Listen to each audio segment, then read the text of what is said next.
What up, guys? So today I'm going to do a kind of reveal, I guess, of this 80mm that I've been chatting on about and doing a lot of videos about recently. It's not 100% finished, but we've got the frame kind of down. I'm happy with the frame and I'm happy with the kind of canopy system we've got out. So I'm going to reveal what we're doing now, and then I'm going to do a full kind of like flight review, my wake bacon review, you know, when it's completely done.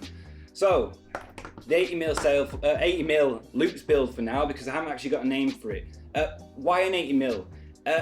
When I got the sailfly, I've been testing a lot with different size props, and as much as the sailfly is awesome for one thing, to be able to fly like a whoop takes skill, and I'm really into whoops, you know what I mean? You know my channel, and I wanted something that was versatile, you know, it wouldn't break, that had that sailfly feeling, but I could deal with and I could live with as a main quad and have it for everything. And the sailfly was what opened my eyes to that. So if you haven't tried the sailfly out, I do suggest going and do that.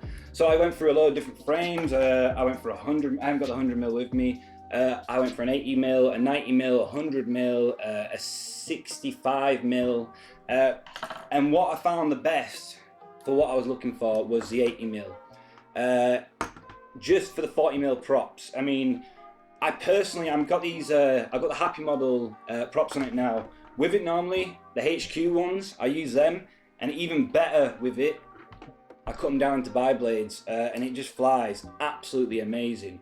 The whole idea behind this quad was I wanted something that I could, you know, I could use for everything. And with the new sailfly flight controller, instead of having to solder our camera on now, we have a new plug system that kind of opens up a lot of, you know, a lot of stuff. So I started off with that, and I've got our kind of all-in-one camera on it. After that, with a new plug system, I realized that we can also now, on the go, change out our cameras and our canopy. So we have, this one is the Cadex ESO2, and the DVR board, I use an onboard DVR with this one, and that just sits inside there and screws in. And when you're on the go and you're in the field, all you have to do is undo these screws with your fingers, unplug, plug your DVR board in. Now your micro's DVR. And it opened my eyes up to what I could actually do with that. So another reason why it is 80mm is, with that kind of style of canopy and a few other canopies like these, it also fits perfectly with the whoop guards and flies pretty damn near the same, on the same PIDs as that. If you're flying it like a whoop, if you try it, this thing will fly like a whoop and like a 5-inch, depending on how you fly it. And it really does. You can go, you know, trekking around a tree at 1 minute and then you're power looping it the next. It really is versatile. And with the prop guards that are also just unscrew your motor, put on the prop guard, screw it back in, you got it.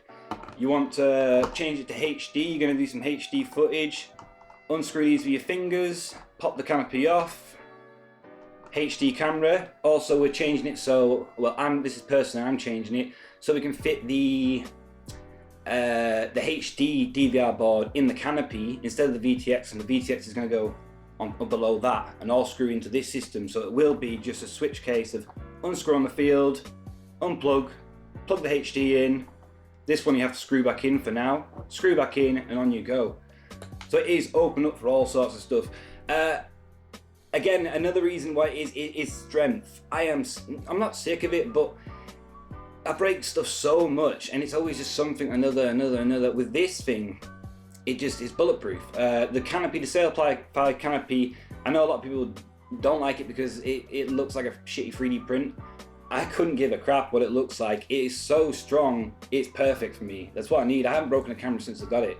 So with that, using the carbon plate on the bottom now, if you break a duct on the field, you don't even know. You have no idea. In fact, if you break all four, it's all of a sudden it's flying better. So, and you can just literally unscrew the motor, you got loads of spare ducts in your bag, and there you go. So that's kind of the small review for it for now. I will do a proper one when we've got everything else finished, but for now, you know, the frame is there, and it was more along the lines of, you know, this style of frame. that I was gonna do, I kind of realized it's not stronger. These ones, I kind of the sailfly. This is like pretty much a sailfly mini. I did get some made out myself, and then Happy Model jumped on it with me and happily, quite nicely printed me out a couple of frames to test out. So what do you guys think? If there's hype for this, and we can build the hype, then I'm pretty sure Happy Model will be involved. For now, they're kind of saying that, you know, they don't know, they just, you know, it's one of them for now. But I can still do this off my own back, but it all depends on the hype. You can do this, I'm not saying you need my frame to do this. Here's in fact, just give me 2 seconds. So what I was saying is you don't necessarily need to use these frames. This frame method here, the one me and Happy Model have agreed on, will have longer bolts, so you know, you're just kind of going through the carbon and through the duct, then into the motor. That is better in some ways. But I started out using this thing here, that I don't know whose frame this is, but I copied it and I'm printing out a few of these. But they use them, I think they're standard kind of 11/0 bolt size motors.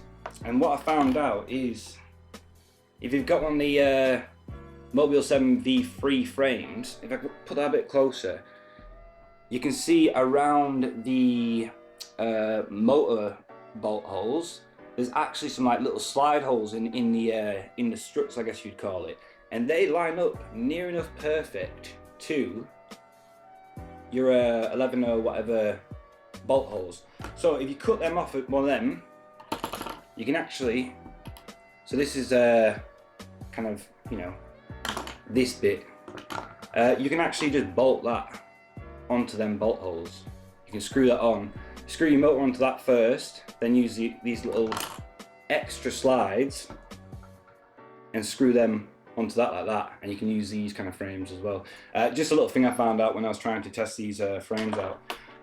Yeah, so again, if it's something you all guys want, you want to see, you want a piece of this, you want one of these frames, you want one of these builds, let us know in the comments, let Happy Model know, and you know, we build the hype, we can get them to do it. If not, then I will be doing it on my own back, and you know, stuff like that costs a lot of money, so I will be doing a limited amount of them, you know, because I want to keep the price as cheap as possible, and yada yada. So I will be only doing it limited if I'm doing it off my own back. But build the hype, Happy Model will get involved.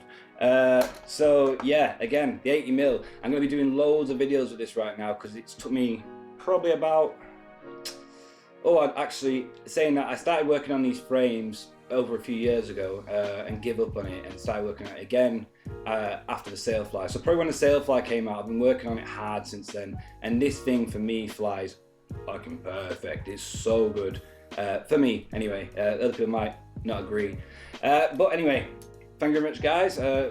Hope you enjoyed that. The full review will be done as soon as I get the canopy system sorted out. It works now, but it's just not, you know, it's meant to be something snappy on the field, and it's not right now. It's meant to be quick.